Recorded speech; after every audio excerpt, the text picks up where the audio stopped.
It's been over a week now that the Sony A7 Mark V has been announced. And here is my video on this camera. So what are we going to do in this video?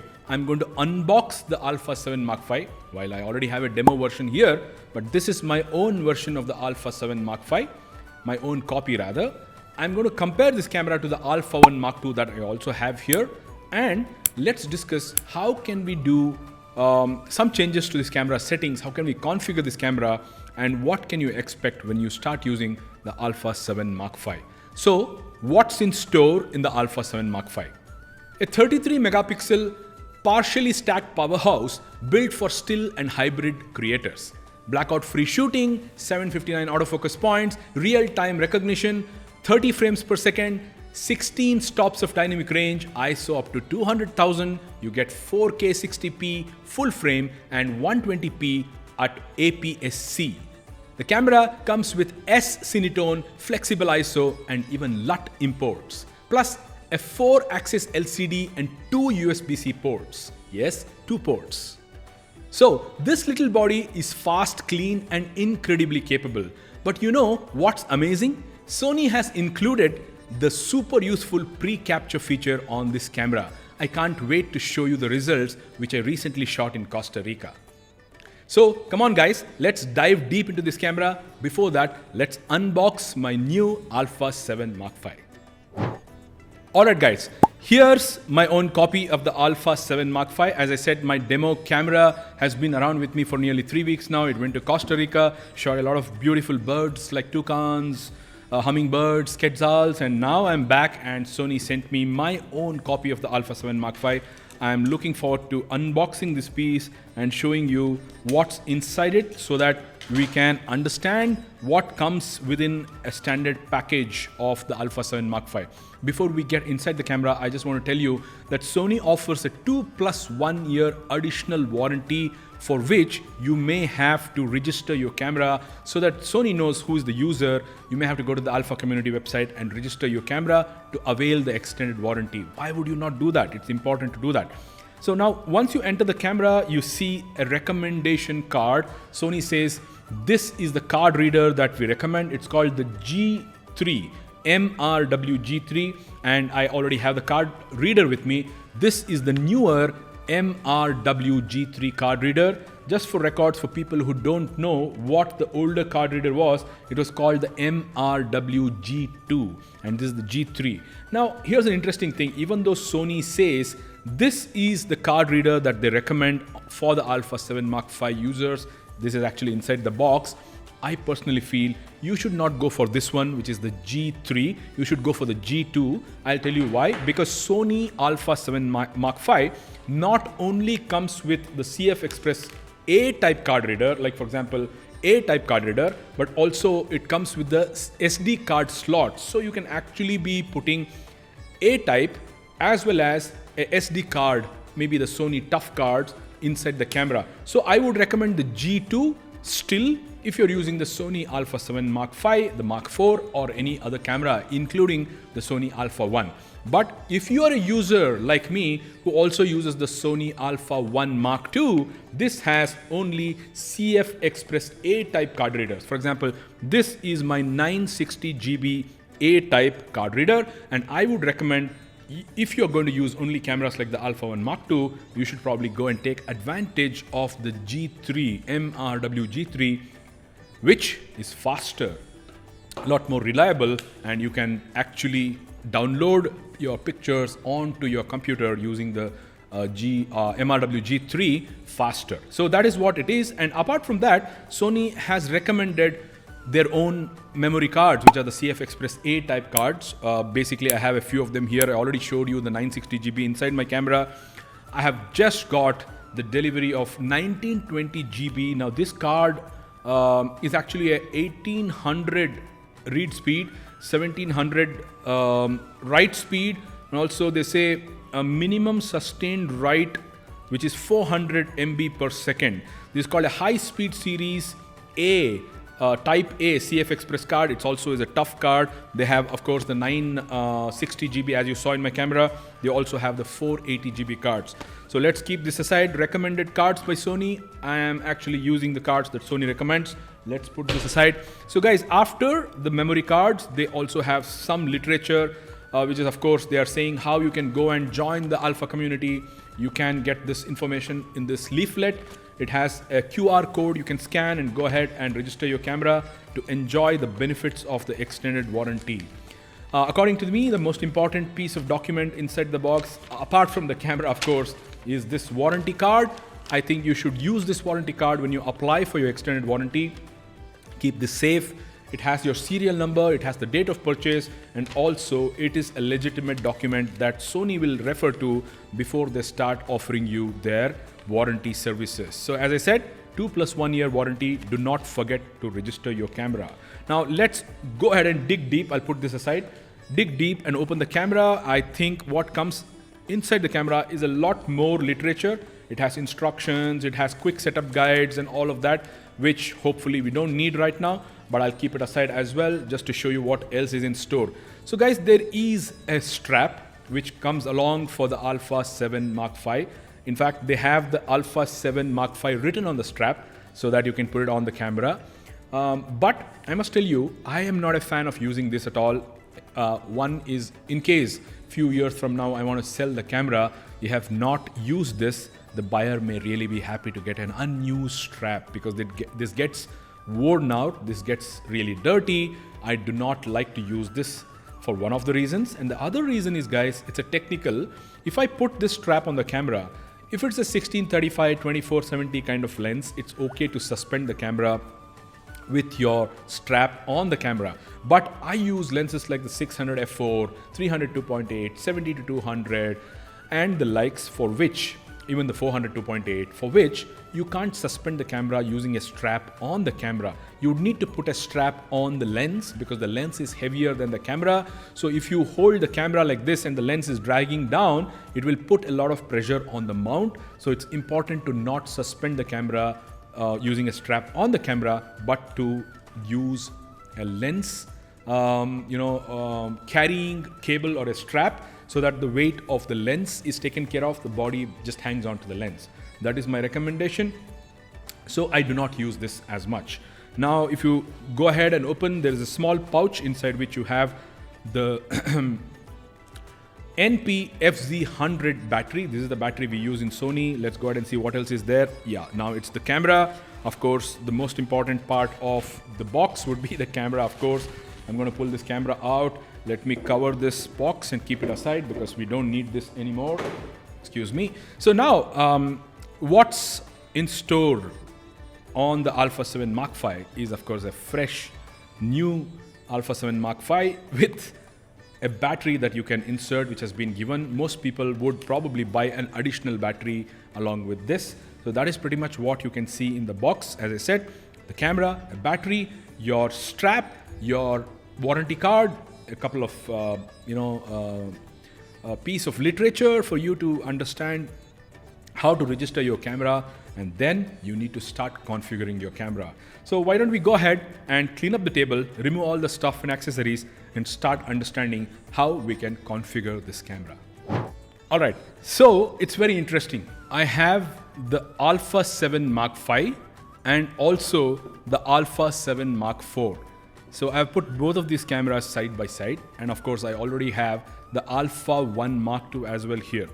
Now what's important for all of us to understand is the Alpha 7 Mark V is the Alpha 7 series, so it's actually the newer version of the Alpha 7 IV.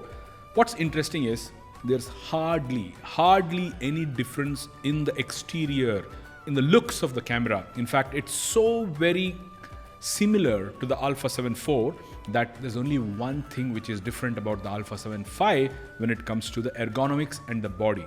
And that particular thing is nothing but the most famous new 4-axis LCD screen of the Alpha 7 Mark V, which is also borrowed from the Alpha 9 Mark III, the Alpha 1 Mark II, the Alpha 7R V. So the Alpha 7 V actually borrows the better, more ergonomically interesting, more usable, more practical, more friendly LCD screen from the new age designs of all the Sony cameras. Going forward, if Sony is going to make a camera, I am very sure it will have the 4-axis LCD screen like we are seeing here. So what happens on the Alpha 7 IV is the LCD screen can only open up in one side and you have to open or close it. And if you're shooting vertically, it is great as well, but it couldn't come up like the Alpha 7 Mark V's LCD screen. So I'm just going to put away the Alpha 7 IV. All we need to understand is every millimeter of the camera is a replica. Both these cameras look very similar. The only difference being the LCD screen of the Alpha 7 V, which of course is much better. Alright, now I have just the Alpha 1 Mark II and Alpha 7 Mark V. This is probably the latest in these two leagues of cameras right now. So what's different in the ergonomics and the button layout of these two cameras? The Alpha 1 Mark II and of course the Alpha 9 Mark III and all of those cameras have this drive board outside. It also has your autofocus continuous versus DMF and manual focus toggle, all of that outside here. You have this dial, which is the drive mode, which is not the same when it comes to the Alpha 7 Mark V.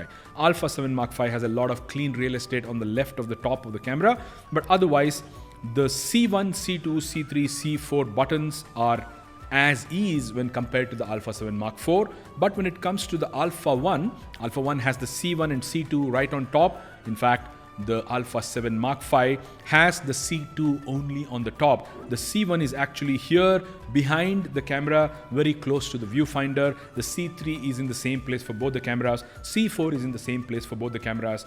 But there's one important button that I have started loving in the Alpha 9 Mark III and in the Alpha 1 Mark II, and that button is actually called the C5 button. I use it for a very specific requirement, which is actually speed boosting. If I'm shooting in lower frames per second in the drive mode and I suddenly want to go to the maximum frames per second that camera offers, for example, on the Alpha 1 Mark II, it's 30 frames per second. On the Alpha 9 Mark III, it's 120 frames per second.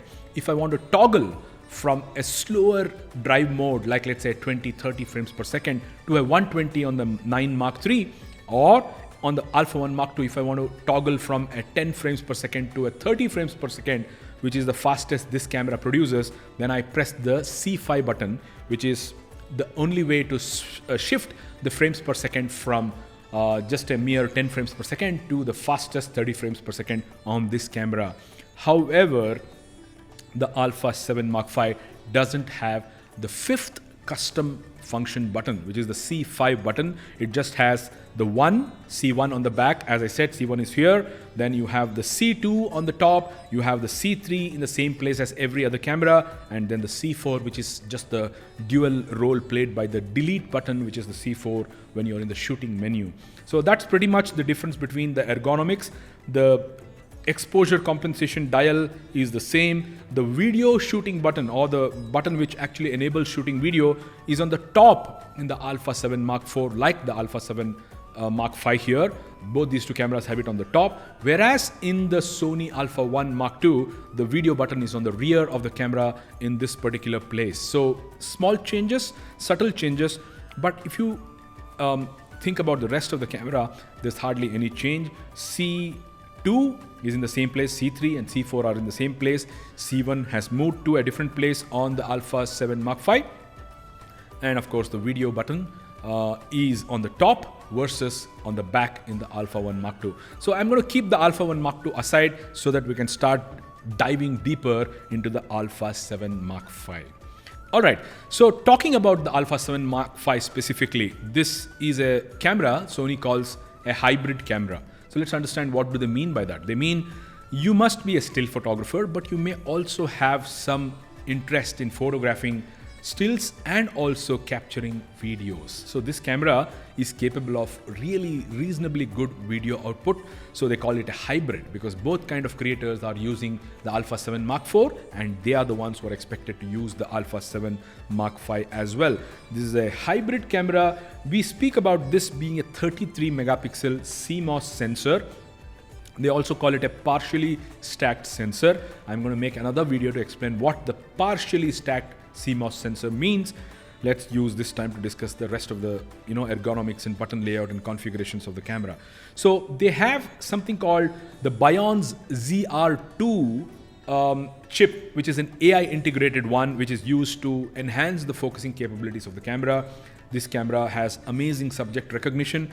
It is very close to the Alpha 1 Mark II's capabilities. Of course, the Alpha 1 Mark II is a much superior camera, which is much faster, which can shoot 8K full frame 120p as well.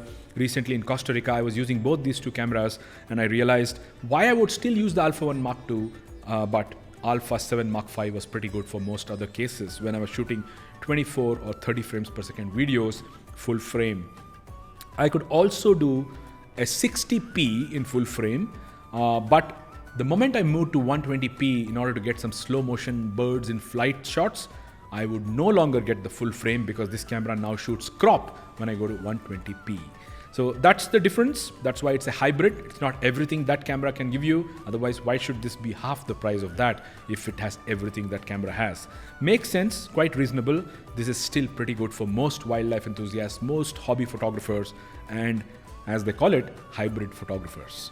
So according to Sony, the low light performance of this camera, because of the stacked sensor, the partially stacked sensor, because of the processor, because of AI subject recognition, it's a very superior performance compared to the previous camera, which is the Alpha 7 Mark IV.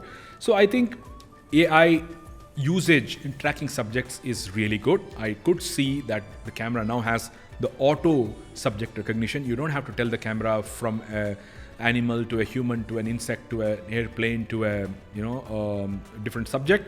The camera has the intelligence to recognize the subject and it can use the appropriate algorithm to focus correctly. But I saw a very superior autofocus performance on the Alpha 7 Mark V. Now, what's interesting in this camera, it has the 30 frames per second on the electronic shutter. The moment you shift the shutter to a mechanical, it will go back to a 10 frames per second, which is what was the case with the Alpha 7 Mark IV. But if you shift the camera to the electronic shutter, it is having the capability to shoot 30 frames per second. Now, with 30 frames per second, just like the Alpha 1 Mark II, with a superior focusing algorithm, with AI tracking, subject recognition, and of course the Bionz XR2 integrated AI, I think this camera is really capable of doing a lot more. Now, the highlight of this camera, I was really pleasantly surprised when I saw this camera has the pre-capture feature that is there in the Alpha 1 Mark II and the Alpha 9 Mark III. Now with the pre-capture, bird photographers, action shot taking has become so easy. Sports photographers would enjoy it as well. So I think keeping that in mind, there is a lot you can do with the Alpha 7 Mark V. So it can capture 30 frames per second with pre-capture. I think if you look at the specs of this camera, it can give you a blackout free 30 frames per second on the EVF. When you're shooting 30 frames per second, there's no blackout like the earlier cameras. That's a big leap in advancement. I think 4K video I spoke about, slow motion I spoke about. I already told you about the LUT import support. I told you about the Cinetone, S-Cinetone. And also what's interesting is this camera has thermal improvements which help us record longer videos without really getting the camera to heat up a lot. So I think there's a lot of improvement because of the sensor there. I'm looking forward to doing long form videos with this camera where it's supposedly not going to be getting as hot as the earlier cameras, guys. So what we'll do now is I'm going to go ahead and attach a lens to this camera and let's see how I'm going to use this camera, how I'm going to configure this camera, and I would make recommendations for you as well. Shall we? Alright guys, so I have the Alpha 7 Mark V on a 1635 G Master. I don't know why I didn't use the G Master 2, but still it's good enough for our purpose right now. I just wanted a camera to be on board here. I also have a mind map of what I want to do and recommend for you all on the camera. So I just wanted you all to understand how I use the camera, and let's go ahead and see some of the menu items. So I'm just going to select a red mark here. So let's talk only about the ergonomics of the camera, guys. As I said, you have C1, C2, C3, C4 buttons. And of course, there is a dial on the back where we have 4 different things. The ones I'm talking about are these ones. So let's go ahead and see how I'm going to use the camera. These are very subjective. These are very personalized. depending on my style of shooting, I make these settings on the camera and I recommend that to you. Let's go ahead and talk about the most obvious things, guys. So the first one I would like to talk about is the AF on button. I don't think this needs any discussion. Most people would use the AF on button to do the AF on. What is AF on? If you are a photographer who hasn't been using the camera with an AF on, if you are focusing by pressing the shutter release button, I sincerely advise that you move the focusing work of the camera, you assign it to the AF on button, which is a dedicated button, which is here. This is the button I would like us to use. And especially when you're shooting, if I press the AF on button, it's going to render a lot more usability benefits than just using this button to focus as well as shoot. So I sincerely recommend enabling the AF on button. Now, how do you go to all these settings? So if you're using a camera, if you switch on the camera, if you go to your menu, in the menu, if you go down to the last setup menu, which has like a briefcase, you go down there and you go to operations, customize, and you go to custom key dial set. You have a still camera setting, you have a video mode setting, and you also have a review or a playback mode setting. There's also a function mode setting. This is where I'd like to spend most of my time here. If you enter this camera right now with a custom key dial set, you can go inside and you can see there are 5 different tabs. One for the rear one, as they call it. They call this the rear 2. Then you have the top of the camera. Then you have the lens. There are some lenses with this particular, if I can show you on this view, there's this small button here on the camera. Let's show this button here. This button also has a function, and of course there is the dial, which is the frontal dial, and the rear dial, which we can use in order to set how you change the aperture, how you change the shutter speed, how you do exposure compensation, and so forth. So custom key dial on the Alpha 7 Mark V, it's tab called the setup, which is the last tab. As you can see, it's a yellow tab with a briefcase. If you go inside that, in the third page, operation customize, in that you have custom key dial set, and I'd like you to go there and do most of your things there. Before that, let's come to the topmost menu. This is called my menu. In my menu, I would love to add the format button or the format action, because that's one of my most frequently used actions on the camera. I'd like to format my card every few days, or maybe every day if I'm shooting a lot. Then of course the custom key dial, I don't want to go and find it inside the menu. So this is a shortcut which comes to my menu for me. And in the recent times, I've been shooting a lot of movies, so I have the movie settings here as well. You can go ahead and add items, you can sort items, you can delete items, and manage your my menu to be truly your own menu. So after that, we have the main menu here. We have the main menu 2 here, which is mostly showing you all the settings. But if you go down, now the camera has been set to the video mode. I'm going to toggle this to the still mode, and you can see that this camera will show you a lot of buttons and menu items related to the still camera. Now the third tab is the shooting menu, as Sony calls it. In the shooting menu, you have to make sure the quality of your picture is set to RAW, which is in the image quality settings. I don't have to tell this to people who are seasoned. Image quality settings of RAW. One important thing to note about the Alpha 7 Mark V is you have the compressed high quality RAW file as well. You have the lossless compressed, you have the compressed, and the compressed. The difference between compressed and lossless compressed, it does some kind of an optimization to your file, and it actually compresses it without any loss of quality, which is what is the lossless compressed.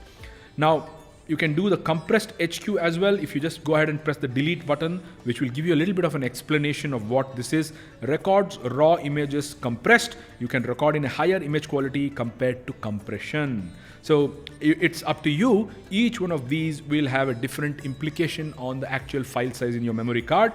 So go ahead and select whatever makes sense for you. Go ahead and read about those 3. I would keep it at lossless, but I want a little bit of compression. I don't want too many megabytes taking space in my memory card. Lossless compressed. I do not select JPEG quality because I'm shooting RAW, as I said. And if you come back to this JPEG HEIF switch, I select JPEG. I don't want the HEIF like my Apple phone, for example. Then of course there are settings like the file format. If you want to shoot video, you have 5 different video codecs here. The XAVC HS4K is what I've used. There are few others there. You can go and read about them and figure out what makes sense for you. When you speak about the movie settings also, in the camera's movie settings, you have a frame rate of 24, 60 and 120, especially if you're shooting NTSC. Not the PAL, NTSC, and because of that you get 4 different frame rates or 3 different frame rates, and of course you can record set change from 100 megabytes to 50 megabytes to a 30 megabytes with a 10-bit RAW, as you can see here. These are the settings you do to your camera. Mine is set to at 24 frames per second right now. I'm not shooting 120p because it will not give me a full frame. 60p 120 is 60p full frame is possible, but for me right now, for normal videos, 24 frames is what I need. That's the setting there, and of course the APS-C to full frame 35mm format shooting, I keep it in auto. If I put on, then every view of my camera will be a cropped sensor view. I don't want it. Only when I use a lens which needs the cropped sensor view, I'll do it. Otherwise, I would rather keep it as off as well as keep it in auto. Any one of those two works. So now that is pretty much how the initial setup of the camera is. You can go ahead and do a few more things. We'll discuss that in detail. So when it comes to the drive mode and all of that, we will change it for different settings. So these are not permanent settings of the camera. These are just situational. These are just things that you do for that particular shoot or that particular assignment. Now, shutter type, important to have an electronic shutter if you want to utilize the best of the drive mode, like for example 30 frames per second, electronic shutter. The moment you go to mechanical shutter, the camera cannot shoot at such a speed. Important to note that. And there are a few more things which are very self-explanatory. Wherever you are, if you press the delete button, it will give you a little bit of a tip about what that setting is, so that you can go ahead and make those changes if you need. Like I explained, one of the most important things I want to do in this video is to take you through the custom dial settings. I have actually made a small mind map on my tablet here. I told you that I use the AF on button for AF on itself. I don't really need to change that for anything else. One of the things that I'd recommend very highly is using this delete button. If you're in the shooting menu, what's the purpose of a delete button? You're not playing back, or it's not in a playback menu. You're not reviewing any pictures. So this button is pretty useless. So I actually use this to toggle between the viewfinder or the electronic viewfinder and the LCD screen in the back. So the moment I press the delete button, my view goes to the EVF. And if I press the delete button again, it toggles back to the LCD screen. Sometimes I may be shooting a video like this where I don't need to see through the viewfinder. In that case, I want the view on my LCD screen in the back. But sometimes when I'm doing still photography where I want to see through the EVF, I would rather press this delete button and toggle from the monitor, as they call it, the LCD screen, to the finder here in the EVF, electronic viewfinder. That is what is the finder. So that is the switch. I highly recommend using this delete button to toggle between finder and monitor. I don't know how many of you have used the auto exposure lock setting. It's a very important parameter for me, especially when I'm doing creative photography, where I want to measure the light somewhere, lock the exposure and execute a different exposure somewhere else. Now that is the auto exposure lock button on the camera, which is here. I think this button is the auto exposure lock. I sincerely recommend enabling the AEL as the AEL feature itself, which is very important for how you can photograph on the field. Giving you an example, I want to measure the light of the sun, lock the exposure, recompose the picture and execute the exposure on a subject like, let's say, like a giraffe or a wild ass in Run of Kutch or something like that, which is why I would need the auto exposure lock. So I simply don't do anything else. I keep the auto exposure lock to toggle on and off. I want the toggle to be on and off, and I'll show you where this is. If you go inside your camera, you actually enter your My Menus custom setting. On the rear one itself, I have the AEL. I want to go ahead and make it toggle on and off because I don't want to just lock it. I want to toggle it. If it's locked, I want to unlock it. If it's unlocked, I want to lock it. Now, AEL toggle, which is actually inside my rear, one of the custom key dial. That is pretty much what I recommend for us on the button here, which is called AEL button. So then, of course, the review or the playback button is it's a self-explanatory button. We don't have to do anything else but press that to play back what we have shot. So let's not even discuss this anymore. The function button, we're going to talk about the function button, which is here. The function button's purpose is to allow us access to perhaps 12 more buttons on the still or the shooting menu, and 12 more functions of the camera in the video menu as well. So if you go ahead and press the function button here, if you press the function button here, it's going to give you this grid of 12 different functions that you can access on the camera. Because you have only 5 custom buttons, you have a few more buttons on the outside of the camera, but these are 12 more features depending on the photographer's style of shooting. You can press the function, go to that particular function on your camera and enable it. For example, my first function button in the shooting menu is the white balance. Honestly, if you shoot raw, white balance is not really so important, but if you still want to change it, I don't want to put it on an external button outside. I want to put it on the function menu, and the first one is white balance for me, as you can see here. All right, let's go ahead and look at my function menu layout later on, but let's complete the rest of the camera here. So we are done with the function menus discussion. We'll come back to it and see what I do there. We are done with the auto exposure lock. We're done with the delete button, which is also my toggle for the finder and monitor, as I said. AF on button, self-explanatory. You don't need to worry about AF on. When you press that, it focuses the subject depending on the area you have selected, the focus area you have selected. Now let's talk about an important button called the C1 button, which is also on the back of the camera, just next to your viewfinder.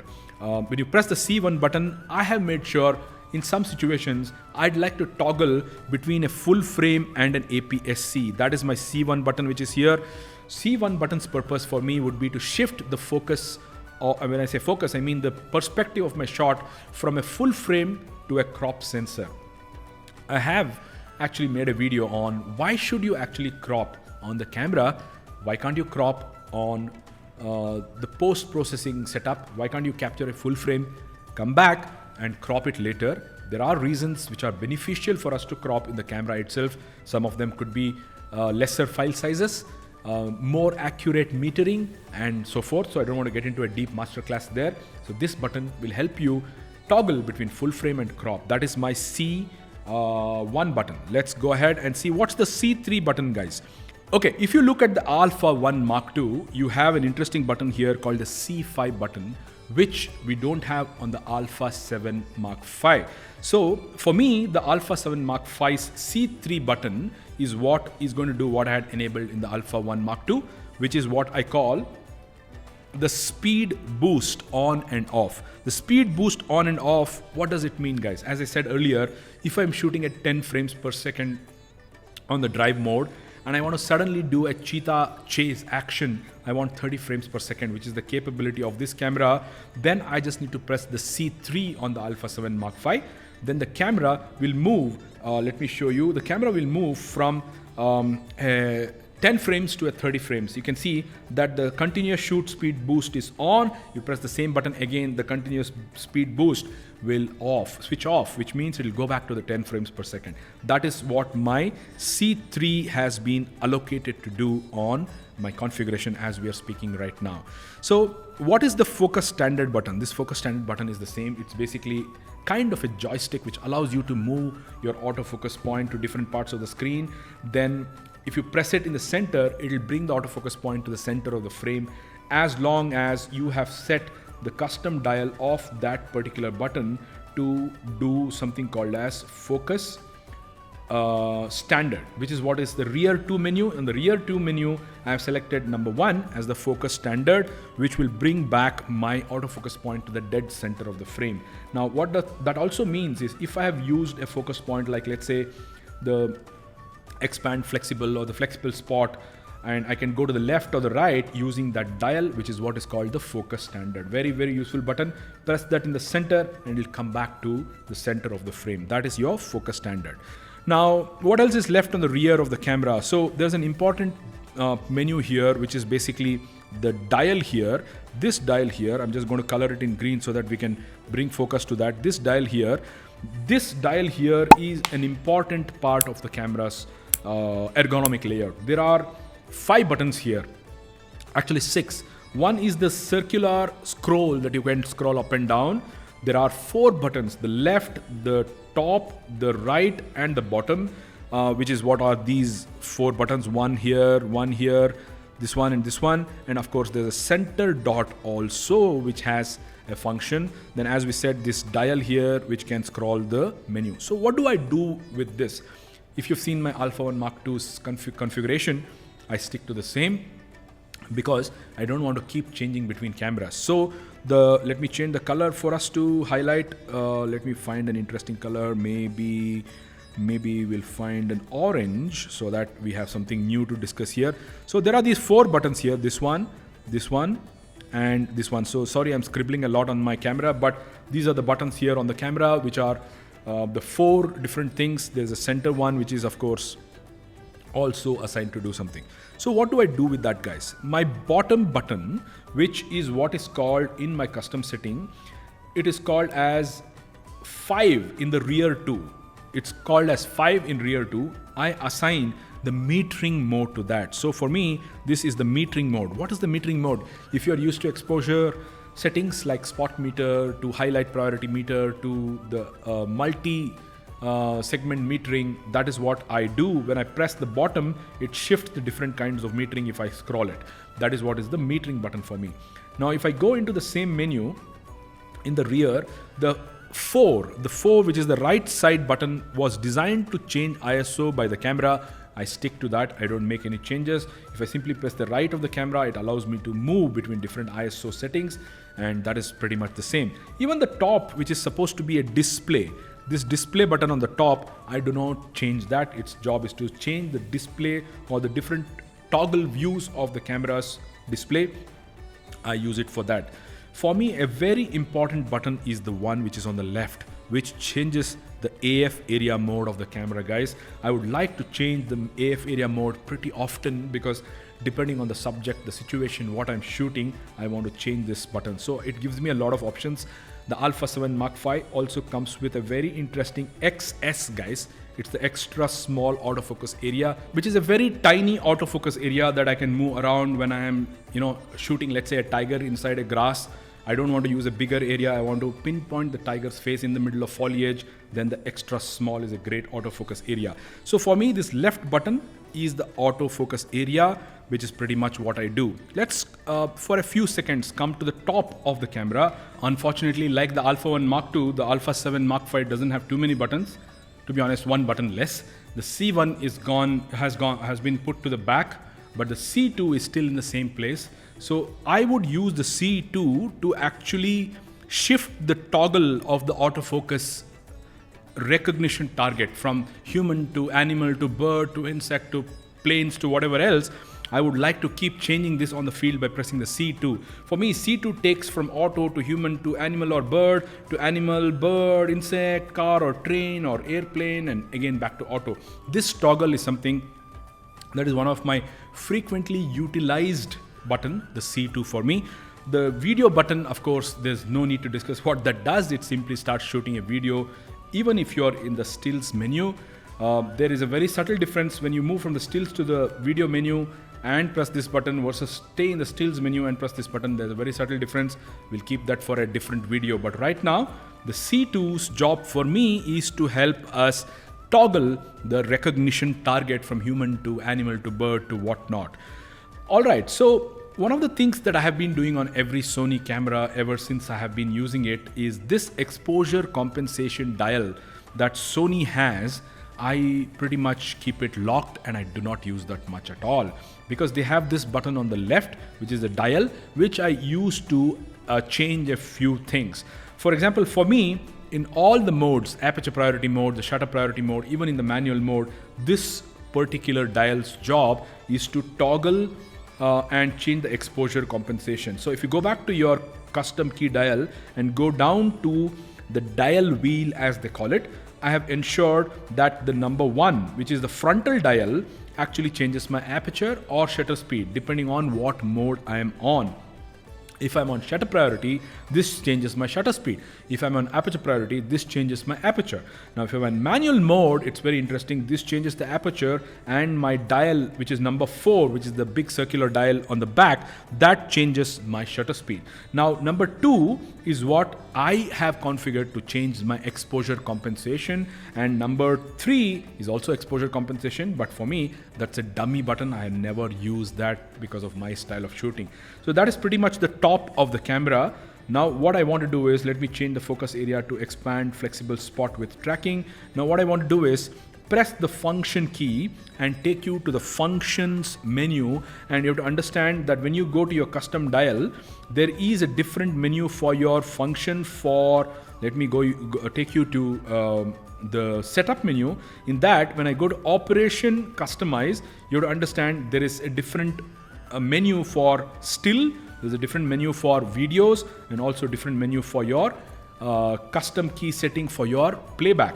Likewise, there is a menu called function menu settings. The moment you enter the function menu settings, you have a grid of 12 different functions that you can assign to this menu for the stills, and you can assign 12 more for the video part of it. So if I'm on a still menu, which is right now here, if I press the function, I'll get these 12 settings. So what are those 12? Let's discuss. I'd like the first one, of course, to be my white balance, because I don't want this on the outside. As I said, quickly access white balance through here. I would like to change the drive mode, because this happens to be an important button for me, because unlike the Alpha 1 Mark II, you do not have a physical button outside using which you can change from a single shot to a low drive mode, to a medium drive mode, to a high drive mode, to a H+ drive mode. I would probably have to keep this in, let's say, low or medium, so that the frames per second is 5 frames or 10 frames per second.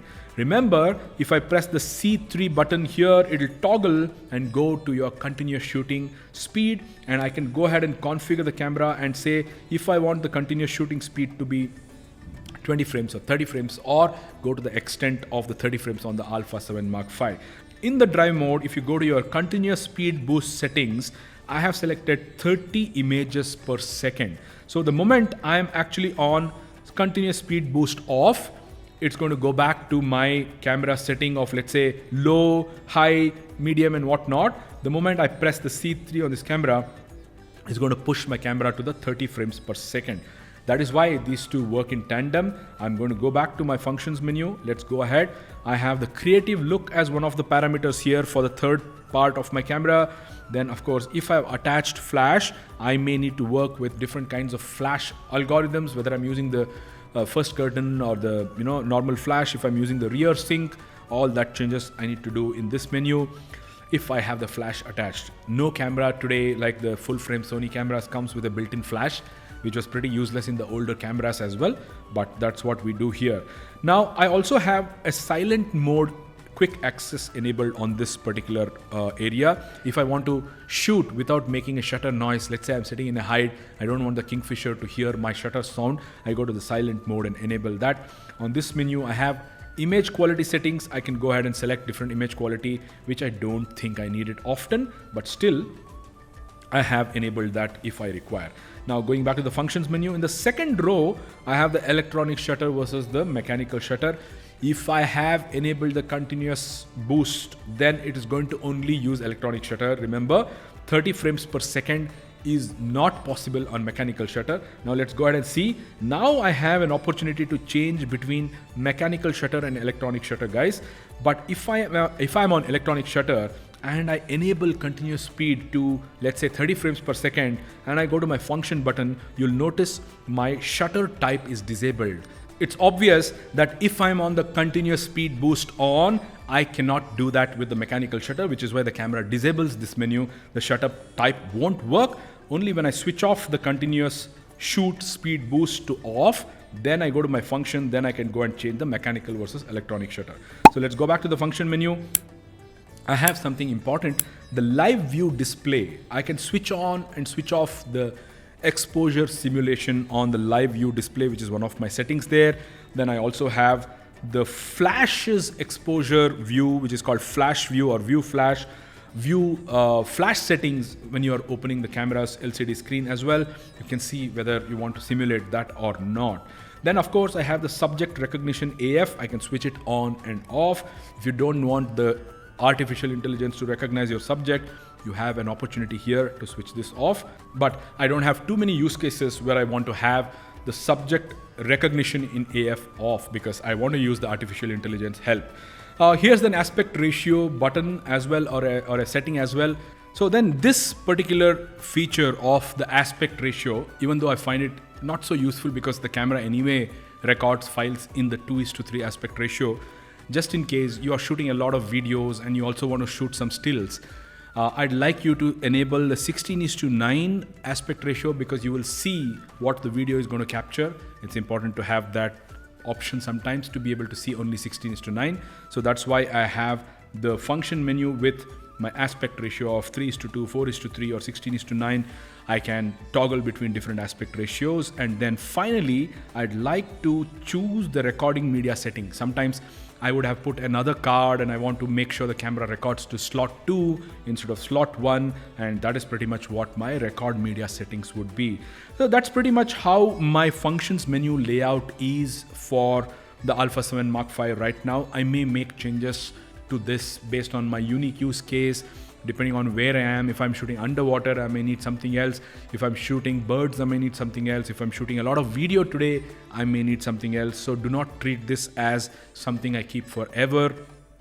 The beauty of such cameras is it allows you to make changes according to your use case. All right, now let's talk about one of the most important features of modern day cameras, and especially the Alpha 7 Mark V and also the Alpha 1 Mark II, which is the pre-capture.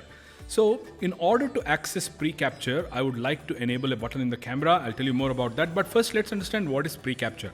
So pre-capture is making sure that when we are photographing subjects like, let's say, birds in flight, we would sometimes click the shutter release button a second or maybe a millisecond after the action has happened. So thanks to pre-capture, we can now actually have images recorded in the camera for up to 1 second before the action happened. And before the button was clicked. So you would actually get more pictures in the frame, which was actually historical, in the sense we'll get pictures which happened before we actually clicked the trigger, which is what is called the pre-capture. So in the camera, I'm going to use the center button to assign the pre-capture. I can switch on and switch off pre-capture by simply pressing it again and again. It's toggled pre-capture on and off. But when you go into the camera's drive mode and then you enter the pre-capture settings, you can switch it on or off from there as well. But in the pre-capture recording time, we can set historical recording up to 1 second. It can go all the way from 0.0, let's say 0.03 seconds to all the way to 1 second in history. Which means since our camera is capable of shooting 30 frames per second, we get virtually 1 second of 30 frames. We can also enable this to trigger when we press the shutter, half press the shutter, or even assign it to the AF on button. So when you press the AF on button, it will simply start pre-capturing as we say. So that's the pre-capture button. We can go up to 30 seconds and 1 minute of pre-capture. That's quite a lot of action if you have clicked the shutter release button just about 1 second or sooner than the action happened. So on the video mode, when I press the function menu, I get a grid of 12 different settings that I can keep on my video mode specifically. One of them would be your PP. In other words, if you want different picture profiles for your video, for example, if you want this to be S-Log, if you want this to be PP7, whatever else, you can change that if you're shooting, or if you are not looking to do a lot of editing by using the S-Log, you can keep that switched off. Picture profile is my first ever menu item on the video modes function. Then of course I want to control the audio recording level. I have an important recording setting here, which is 50 megabytes with 420 10-bit or 4:2:0. That is not 420 10-bit, or 50 megabytes of 4:2:2. These are different recording settings that I'd like to access if I want to go ahead and change them for some specific requirement. For video or cinematography, one of the important requirements is to make sure your picture is not overexposing in some parts. So the zebra display is what most cinematographers use. You can keep the zebra display on and off. You can toggle it on and off so that if there is a sky in your frame that is getting overexposed, it will add the zebra display there and show to you while you're seeing through the viewfinder itself or the LCD screen itself that you are overexposing. Now you can also select the level of zebra, which is what is my next setting, because I'd like to sometimes have a lot more zebra intensity. Sometimes I'd like to have very little zebra intensity. 70 is what is by default. That's one of the things I would like to keep there. In some situations, when I'm doing a very shallow depth of field cinematography, I would like to have the focus map. The focus map on and off toggle is something that I'll use in my video mode. I don't really care about that as much in my stills, but in the video mode it's important because you may want to focus at different distances for your depth of field requirements. That is what it is. It's important to have the white balance option in the video mode, because if you want to change the let's say the white balance of your shot, it's not so easy like in a still photograph on the video. So I'd like to be as accurate as possible. It's best to keep a white sheet and go here and select the Kelvin and select the Kelvin temperature that you want in that particular lighting, which is what is the white balance setting as well. So another important thing there is if I want to change the recording frame rate from 24p to 60p to 120p, I'd like access to that in the function menu as well. Of course, the subject recognition in AF that we could switch on and switch off in the stills menu, I brought this here as well.